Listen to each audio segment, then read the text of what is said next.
Residents of some of the most beautiful cities around the world have been protesting against tourism, and there has been anti-tourist violence in places like Barcelona and Venice. But why?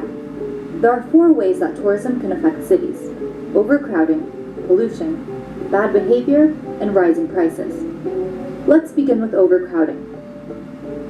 Venice, a city of 60,000 people, welcomes nearly 30 million visitors a year. That's 76,000 tourists a day.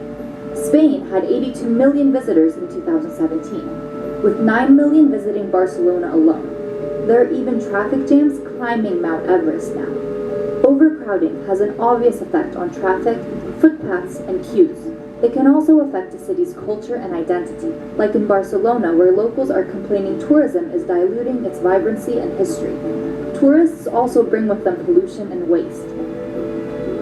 They consume heaps of water and food, while causing environmental damage to the destination. In Thailand, a beach has been closed to protect its coral reefs from tourists.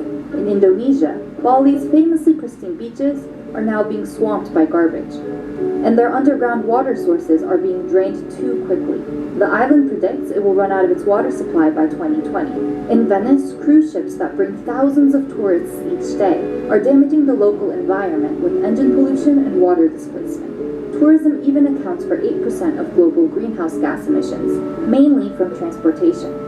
And then there's the issue of tourists' bad behavior.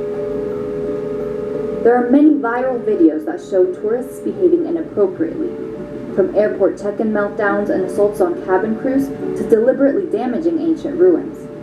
Locals in the Brazilian city of Rio de Janeiro are furious at drunk tourists at their infamous Ipanema beach.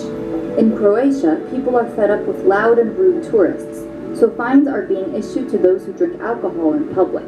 And Bali is even considering imposing restrictions on temples after tourists continue to climb on the holy sites or pose in swimwear. Finally, tourism causes a rise in prices, especially when it comes to short-term rentals. Like with Airbnb, an accommodation app where users can share their homes with tourists. It has grown enormously with over 5 million lodgings across 81,000 cities, but it has its downsides.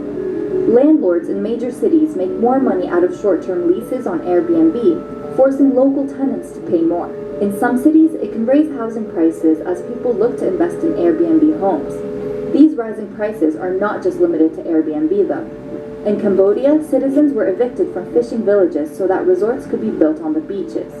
The increased cost of living is forcing residents out from some of the most beautiful cities in the world.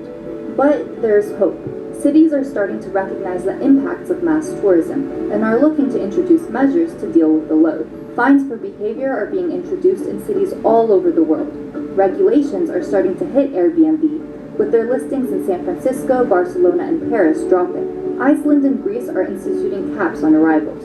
Venice is planning to divert massive cruise liners to reduce some of the environmental damage, and growing recognition of over-tourism could push visitors into more environmentally and culturally friendly tourism in an attempt to save some of these delicate sites for generations to come.